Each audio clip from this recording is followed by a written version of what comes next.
Começamos hoje um novo projeto no setor televisivo da Justiça do Trabalho de Mato Grosso. Reformulamos nosso antigo programa de televisão e o resultado dessa evolução é o programa Trabalho em Revista. Nesse novo formato, o programa passa a ter duração de 30 minutos divididos em 3 blocos. 2 deles dedicados a entrevistas inéditas com personalidades de diferentes áreas do trabalho e emprego, enfocando assuntos do interesse de todos.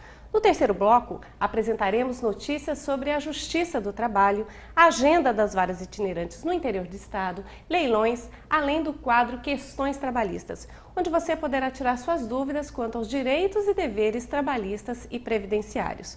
Com novo nome, novo cenário, como você está vendo, e um novo formato promete levar até você semanalmente muito mais informações sobre seus direitos e deveres. Vivemos uma crise de valores? O que é agir eticamente? Há uma ética da magistratura e do serviço público?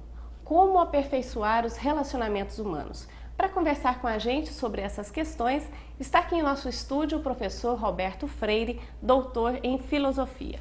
Professor, comportamento ético e comportamento moral são a mesma coisa? Não, eles têm bases diferentes, né? O comportamento moral está baseado praticamente nos costumes herdados por tradição, né?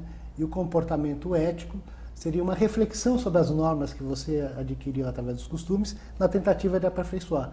De certa maneira, o comportamento moral é um comportamento conservador, e um comportamento ético seria um comportamento transformador, né?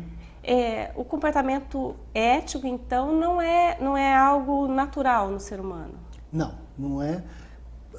Bom, o comportamento moral também não é natural no ser humano, porque é algo que se adquire pelos costumes, né? Quer dizer, naturalmente a gente nem falaria, né? Quer dizer, a gente precisa até dos outros para aprender a falar. A fala não é, apesar da potencialidade de falar seja natural em nós, para você aprender a falar você tem que ser ensinado, né? Então, é um comportamento que se adquire por esforço, por convivência, por aprendizado, por treinamento até, né? E você tenta, digamos assim, racionalizar a sua vida, né? Se fosse um comportamento puramente natural, se nós pudéssemos ser puramente natural, tá? Bom, nós não precisaríamos de todas as normas de convivência, né? Nós seguiríamos automaticamente alguma coisa, como um cachorro faz, a galinha faz, né? Eles se comportam naturalmente. O ser humano, ele parte do seu comportamento é determinado culturalmente e não pela natureza. Professor, mas o senso comum é que quando alguém age no que a gente avalia de um comportamento antiético, dá a impressão de que aquilo lá é fora do comum, que é fora da normalidade, como se a questão ética fosse da natureza do ser humano. Mas é uma visão idealizada do homem, né? A gente faz a imagem de que o homem é bom por natureza, coisas assim. Historicamente isso não se comprova, né? Então a gente tem a esperança de que todo mundo que naturalmente agiria eticamente, mas é o contrário, né? Para você agir de uma forma ética, você precisa superar os seus instintos naturais, as suas inclinações, né? A gente, digamos assim, cobiça tudo que vê pela frente. O que limita essa cobiça que a gente tem? Os ensinamentos morais e éticos que a sociedade vai dando para nós, né? Eu olho tudo que eu vejo, eu vou querer pegar. O que faz com que eu não pegue? Que eu respeite e que eu perceba que aquela coisa não pode ser pega, pertence a um outro indivíduo, né? E isso vai fazendo com que a gente se limite à nossa natureza. Porque se deixar, a gente vai pegar tudo que aparece na frente. E isso vai sendo construído, como o senhor disse. É uma construção histórica, né? Cultural, tudo. Tanto que vai se transformando, né? Os valores, apesar de a gente herdar, eles estão se transformando, né? A mulher era inferior ao homem, né? E moralmente na sociedade a mulher não podia fazer uma série de coisas porque a sociedade considerava a mulher limitada. Ora, esse tipo de compreensão, esse tipo de sensação que a humanidade teve durante vários séculos foi se transformando de tal maneira que hoje nós estamos, se não num sistema igualitário, caminhando para um sistema igualitário. Acho que não está completamente igualitário, mas nós estamos caminhando para essa igualdade, com certeza. Pelo menos hoje a gente percebe que não é aceitável mais. Ainda tem homem que bate na mulher, mas a gente condena hoje, né? O que antigamente nem isso se fazia, né? Claro, ainda tem homem batendo mulher, com certeza, né? Mas hoje não é aceitável, né? Antigamente era aceitável, inclusive Tinha um velho ditado, em briga de marido e mulher não se mete a colher. Hoje não, hoje a gente mete a colher, né? Não vamos deixar, porque é uma questão de cidadania, é uma questão de respeito ao outro. Então, se a gente vê um homem batendo uma mulher, a gente vai e tenta, ou denuncia, ou tenta evitar, enfim. Né? Professor, a gente estava tentando estabelecer essa diferença entre comportamento ético e comportamento moral. Mas outra questão também que a gente tem muita dúvida, ainda se confunde muito, é a questão de justiça e de ética. São coisas semelhantes? O que é justo é ético? Não, porque a justiça no mundo ocidental é determinada pela lei. Né? Justo é o que a lei determina. E nem toda lei é necessariamente justo no sentido, assim, no sentido ético. Né? Então, no mundo ocidental, na nossa cultura, o que a lei estabelece como justo acaba sendo justo. Mas a gente pode questionar a justiça das normas, né? Que é isso que praticamente a ética faz. Né? Nós vamos questionando a justiça das normas que já foram estabelecidas no intuito de aperfeiçoá-la. Né? Então, sei lá, antigamente um pai batia na criança. Né? Então ele batia na criança para o bem dela, né? Para educá-la, para melhorá-la, para torná-la mais social. Nós fomos mudando nossa compreensão disso daí, fomos mudando nosso critério de justiça, nós mudamos a norma. Tá? Então a norma em si, ela é justa por uma convenção de um determinado momento. E a ética vai paulatinamente questionando essas convenções no intuito de aperfeiçoá-la. Né? Professor, então, ser ético é mais difícil do que ser justo, nesse conceito de justiça. Sim. E ser ético é mais difícil do que ter um comportamento moral. Porque para você ser justo, basta eu cumprir a lei. Para você ser ético, não basta eu apenas cumprir a lei, eu preciso fazer pelo motivo correto. Né? Então, não basta, por exemplo, eu não matar, não mentir, não roubar, do ponto de vista da justiça está perfeito. Tá? Para a ética, isso não é um mérito, isso é um dever seu. Mérito é se você fizer, além disso, por exemplo, você ajudar o próximo. Aí você tem um mérito.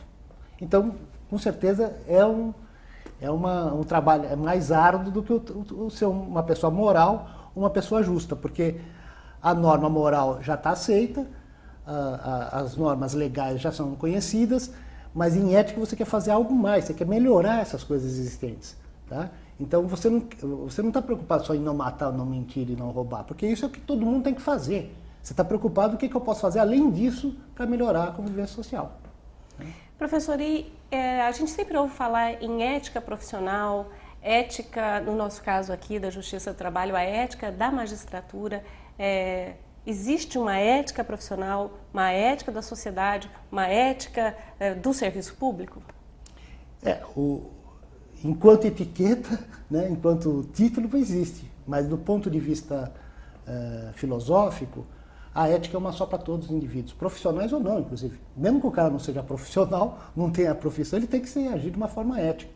O que cada uma dessas éticas profissionais são, do ponto de vista filosófico, são etiquetas, são regras de conduta. Como a pessoa deve agir na sua atuação profissional. Tá? E aí, claro, cada profissão tem a sua especificidade. Mas, em última análise, é um tratado geral do óbvio, quer dizer, ser gentil, ser educado, não ofender, né? Guardar sigilo. Guardar sigilo, uma série de... São normas que todo mundo tem que fazer, né? Mas não é uma ética no sentido forte, porque ela é relativa só a um setor social. Uma ética, para ser válida, para ter validade, ela precisa ser aceita universalmente. Né? Então, ela tem que valer para todas as pessoas, inclusive para os não profissionais. Né? Então, a ética tem que ser uma só para todos. Professora, a ética, ela se preocupa com o relacionamento das pessoas, né? Em aperfeiçoar o relacionamento. Como é que a gente pode fazer isso hoje? Nós estamos melhorando os nossos relacionamentos? Qual que é a avaliação de quem estuda essa questão? Mas isso o senhor responde daqui a pouco, a gente vai para um breve intervalo. Não sai daí, a gente já está de volta.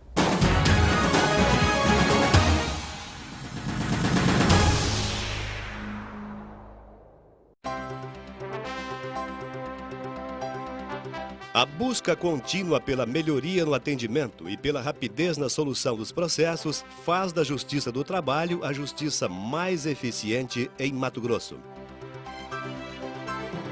Através da ouvidoria, nosso usuário, que é você cidadão, pode fazer suas reclamações, elogios, dar sugestões e assim contribuir para a melhoria dos serviços. Você pode contatar a ouvidoria via e-mail através do nosso site, por telefone, depositando os formulários preenchidos nas urnas ou pessoalmente com um dos nossos atendentes na sala da ouvidoria, que fica localizada no andar térreo do Fórum Trabalhista de Cuiabá. Faça uso da ouvidoria. Estamos prontos para atendê-lo.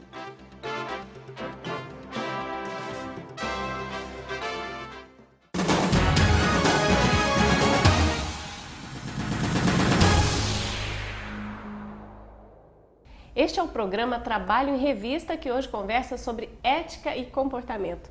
Professor, como aperfeiçoar os relacionamentos? Como é que a ética pode contribuir para a melhoria dessa vivência?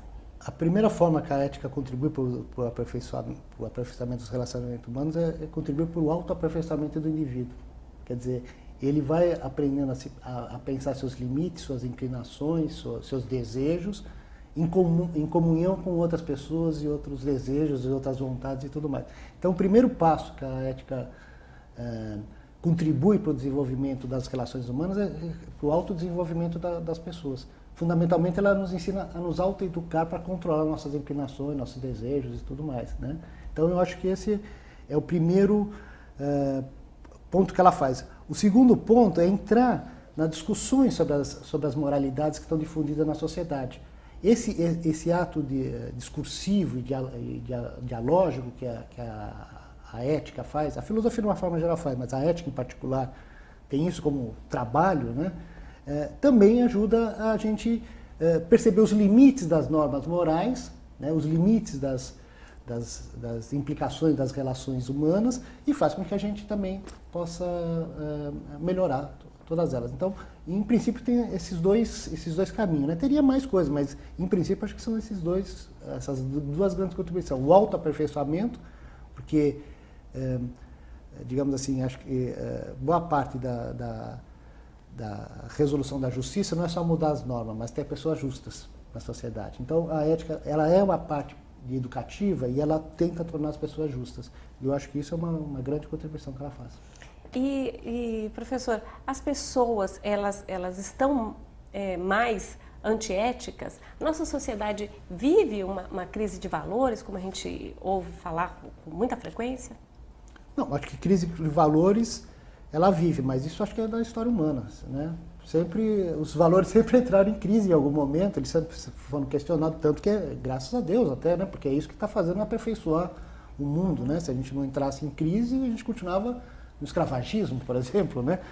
Então, agora, achar que o mundo está piorando, né? Que em última análise é isso que não, as coisas não, eu acho que pelo contrário, o mundo está melhorando. O que está aumentando é a recepção das pessoas para os atos antiéticos dos outros. Então parece que a violência está aumentando, tá? Mas na verdade nós temos leis que dão mais garantias para nós, né? As pessoas têm muito mais seguros garantidos, as pessoas estão denunciando as coisas.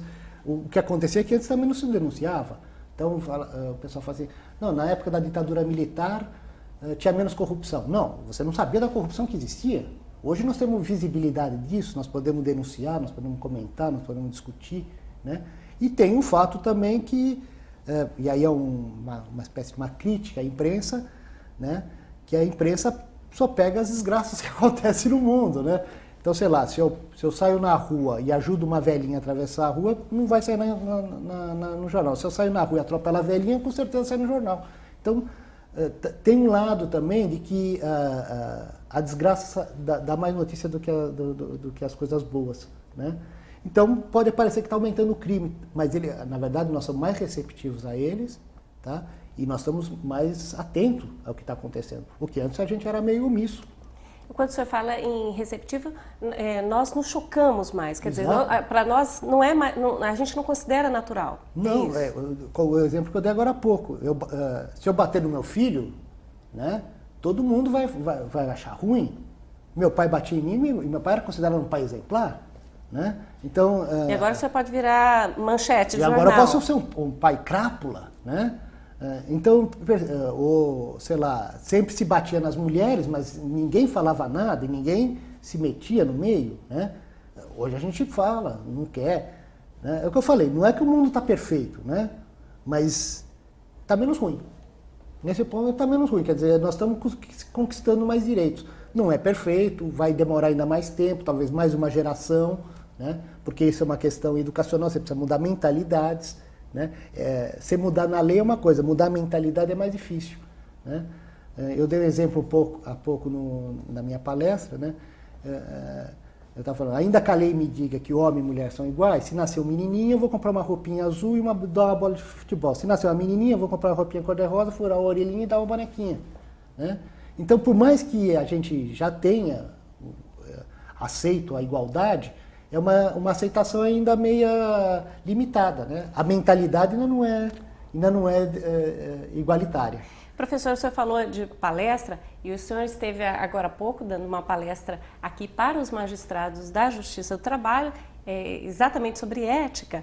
E com relação a essa questão de ética na magistratura, nós vimos recentemente, no caso do Judiciário, o episódio entre dois ministros do Supremo Tribunal Federal discutindo durante uma sessão. E esse caso pode ser considerado antiético na sua avaliação de estudioso? Isso é antiético? Não acho que seja antiético. É claro, não foi educado, né? Não foi elegante, né? Chegou até a certo ponto de ser ofensivo, né? Mas, por outro lado, tornou eles humanos, porque qual é o humano que diante de algum confronto não sai de si? É claro, tem todas as regras que deveriam ser cumpridas, eles não deveriam, se dependesse de mim, não teria acontecido esse episódio, mas não há uma eticidade propriamente nisso quando você está trabalhando com relações diretas, você está conversando, você não consegue ser racional o tempo todo, né? Às vezes, de um dia para o outro, você pode mudar a sua forma de relacionamento. A gente não pode pensar num certo purismo, num puritanismo, né? Porque aí isso é o moralismo. A ética não tem uma preocupação de consertar vícios, mas de promover virtudes, né? Então, o que aconteceu lá? Um fenômeno absolutamente natural entre adultos que têm posições diferentes sobre determinada coisa. Acontece isso todo momento. Né? Em família, fora da família. E o que provou? Eles são humanos. Né? O juiz não é sobre-humano, né? Que às vezes a gente tem esse estereótipo que o juiz tem que estar acima de tudo. Não, o juiz é humano. Né? E acontece desavença. É bom que aconteça? Não. Claro que não. Né? Mas nós temos que... A ética nos ensina, inclusive, a ser tolerante com os erros dos outros. Os erros dos outros não têm que ser punidos. Eles têm que ser educados. Tem que ser consertados. Né? Então, o que a gente pode falar? Bom, vamos proceder de outra forma, como é que a gente pode pensar? Mas eu acho que não cabe punição, não acho que é uma questão de eticidade ou falta de eticidade. As pessoas não são éticas o tempo todo, né? Você é humano, a ética exige uma série de racionalidade, né? Mas a gente é muito mais passional do que racional. Né? A gente tem que buscar ser ético, mas ser ético o tempo todo, acho que talvez seja até uma certa doença. Né? O senhor falou em racionalidade. A ética é resultado de uma reflexão, né? A pessoa, para ser ética, ela tem que pensar, raciocinar... Ela tem que ultrapassar o pensamento imediato. E isso só uma reflexão mais alargada permite. Né? Porque se você ficar ligado no imediato, o que interessa é vencer. Né? Mas às vezes não é importante vencer aqui, desde que que o seu princípio, sendo mais justo, vença no final. Você entende? Eu posso perder imediatamente, né? Mas vou vencer no final. O nosso paradigma é exatamente o Sr. Sócrates. Né? Ele foi morto, né? Ele foi julgado, condenado. Né? Ele podia ter fugido para não ser preso, para não ter sido condenado, tudo mais. Não, preferiu ir lá. Né? Foi condenado, morto. Se ele tivesse fugido, ele teria sido esquecido na história. Mas ele falou, inclusive, para a pessoa que acusou, me chamarão de sábio sem que eu seja. Tá? Porque a forma de se negar uma ideia não é matando o autor da ideia, mas provando que a ideia está errada. E eu vou provar que a minha ideia está certa no futuro. Né? Eu serei lembrado, vocês serão esquecidos. Tanto que a gente não sabe o nome dos acusadores de Sócrates. Mas a gente sabe quem foi o Sócrates. Professor, o senhor disse que não é possível ser ético o tempo todo, né? Que isso não é humano, né? Uhum. Isso é um desiderato. Mas essa busca já é um mérito. Tem muito mérito só de você buscar ser justo. O fato da gente não conseguir, né, por exemplo, a ética ela define um dever ser. Esse dever ser não é uma obrigação, né? Porque não é garantia que será do jeito que deve ser. Mas você tem que buscar ser. Nós não conseguimos acertar sempre, é isso. E faz parte do aprendizado, dos erros, inclusive. Tá? O que nós em ética defendemos é que os erros não há pura negatividade, que ele tem uma positividade, que é aprender com ele. Então, eu não consigo ser justo sempre, mas se eu buscar ser justo sempre, em alguns momentos eu vou ser justo. Agora, se eu nem buscar ser justo, aí eu nunca vou ser justo mesmo, né? Professor, muito obrigada pelas suas informações. Eu que agradeço, obrigado. Pela sua participação aqui com a gente e chegamos ao fim do Trabalho em Revista. Se você quiser rever este programa, é só acessar a página do TRT na internet, trt23.jus.br e clicar no banner TV que está à direita do site. Lá você encontra também os mais de 50 programas que já fizemos. Fale com a gente, envie seus comentários, suas sugestões ou sua crítica. O endereço eletrônico está no seu vídeo. E agora você fica com a segunda parte do nosso programa, com as notícias e informes da Justiça do Trabalho. Obrigada e continue com a gente.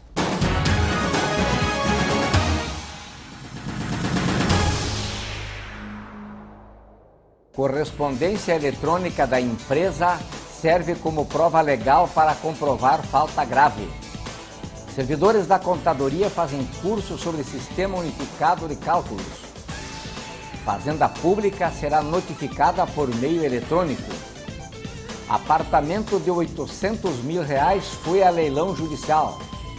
Estas são as principais notícias desta edição que veremos em seguida.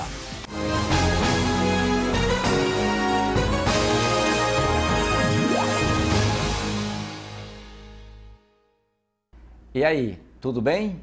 Estamos começando o programa Revisão. A segunda turma do TRT de Mato Grosso acatou o recurso de uma empresa de turismo que demitiu uma empregada por uso indevido do correio eletrônico da empresa e isentou ela de pagar os direitos trabalhistas. Na sentença de primeiro grau, a juíza Márcia Martins Pereira, da 9ª Vara do Trabalho de Cuiabá, condenara a empresa a pagar à trabalhadora cerca de R$17 mil, considerando que a demissão foi sem justa causa. A empresa recorreu ao tribunal, alegando que as provas que comprovam a falta grave eram lícitas e que a demissão por justa causa fora correta. A relatora, juíza convocada Carla Leal, entendeu que a empresa agiu corretamente, pois o e-mail corporativo é uma ferramenta de trabalho, não podendo ser empregado para fazer uso de assuntos pessoais. Entendeu também que esta categoria de e-mail pode ser vigiada pelo empregador para a proteção das informações. Por isso, a utilização do conteúdo dos diálogos entre a empregada e outra pessoa são provas legais e cabíveis para comprovar a falta grave cometida. Ressaltou ainda que o fato de a empregada confessar na mensagem a intenção de retirar registros da empresa em seu favor seria uma falta de lealdade e boa-fé com o empregador. Assim, a relatora acatou o recurso da empresa e a demissão por justa causa, isentando-a de pagar verbas rescisórias. A decisão da segunda turma foi por unanimidade. Os servidores da Diretoria de Contadoria do TRT de Mato Grosso conheceram esta semana o funcionamento do Sistema de Cálculo Unificado. O sistema foi desenvolvido para ser adotado como padrão de uso em todos os tribunais do trabalho e permite que o cálculo seja feito tanto por juízes, calculistas, assessores e também por pessoas externas, como advogados, peritos, contadores e partes interessadas. Assim, o Sistema Unificado de Cálculos da Justiça do Trabalho tem recursos para que cada um desses grupos possa acessá-lo, acelerando assim o andamento dos processos. O curso foi ministrado na segunda e na terça-feira da primeira semana de maio pelo servidor do TRT de Sergipe, José Alberto dos Santos Vieira, e explicou de forma clara o funcionamento dos recursos do sistema. O ministrador do curso falou com a nossa reportagem. Bom, a ideia foi que os tribunais que tivessem representantes, fizessem parte da comissão, que eles recebessem em primeira mão o sistema, né? Então, Mato Grosso, Sergipe, Rio Grande do Sul, Pará e Minas Gerais são os tribunais que primeiro receberão o sistema. E Mato Grosso, por ser um tribunal que sempre buscou, esteve sempre na vanguarda, né? Sempre disposto a receber novas ferramentas, então por isso Mato Grosso está recebendo aqui em primeira mão o eCalc. No final do mês de abril, o TRT de Mato Grosso aprovou em sessão administrativa o provimento número 4 de 2009, que regula as notificações, citações e intimações da União, dos Estados e dos municípios, adequando-as à Lei número 11.419 de 2006. Esta lei trata da informatização dos processos judiciais e, mesmo não sendo impositiva, permite aos tribunais promoverem avanços na adoção de práticas que visem acelerar o andamento dos processos e a diminuição dos gastos públicos, implantando sistemas com procedimentos eletrônicos. O provimento prevê que a comunicação dos atos para entes públicos se realizem através de meio eletrônico, desde que sejam firmados acordos de cooperação com os órgãos para este fim. Com base nesta lei, o TRT já havia promovido importantes avanços na criação de sistemas. Quanto à comunicação dos atos, tinha inclusive firmado convênio com a Procuradoria-Geral do Estado em junho de 2008, pelo qual não é mais necessária a utilização de oficiais de justiça para a notificação nas ações contra o Estado de Mato Grosso, e nem a notificação no Diário de Justiça Eletrônica. Vejamos o que diz o assessor da presidência, Hércio Arruda Lins. Nesse sistema eletrônico, o TRT de Mato Grosso é pioneiro? Pioneiro, sim. Sob a forma da 11.419 de 2006, o TRT é pioneiro. Já tínhamos outras formas em outros tribunais também, que era por e-mail, mas isso não traz segurança jurídica. Agora sim, com esse sistema nós temos uma perfeita segurança jurídica e adequado efetivamente à lei. Um apartamento do edifício Queen Elizabeth, avaliado em R$ 800 mil, foi leiloado para pagamentos de débitos trabalhistas. O apartamento fica no edifício Queen Elizabeth, situado na Avenida Historiador Rubens de Mendonça, Avenida do CBA, e possui 465 metros quadrados. É um só por andar e tem 3 vagas na garagem. Toma posse nesta sexta-feira a nova presidente da AMATRA, Associação dos Magistrados da 23ª Região, juíza Carla Reita Faria Leal. Substituirá a juíza Desimar Mendonça de Oliveira. O mandato da nova presidente será de 2 anos. Terminou na quinta-feira, dia 7 de maio, a correção da Vara do Trabalho de Pontes e Lacerda. A Vara do Trabalho de Pontes e Lacerda tem jurisdição sobre os seguintes municípios: Campos de Júlio, Comodoro, Conquista do Oeste, Figueirópolis do Oeste, Jauru, Nova Lacerda, Sapezal, Vale do São Domingos e Vila Bela da Santíssima Trindade. O juiz titular é Lamartino França de Oliveira e o diretor de secretaria, Otto Moreira Porto Júnior. A correção da Vara do Trabalho de Mirassol do Oeste foi concluída na sexta-feira, dia 8 de maio. A Vara do Trabalho de Mirassol do Oeste abrange os municípios de Araputanga, Curvelândia, Glória do Oeste, Indiavaí, Lambari do Oeste, Porto Espiridião, Reserva do Cabaçal, Rio Branco, Salto do Céu e São José dos Quatro Marcos. O juiz titular da vara é Agnaldo Locatelli e o diretor de secretaria, o servidor Quintino dos Reis Borges Filho.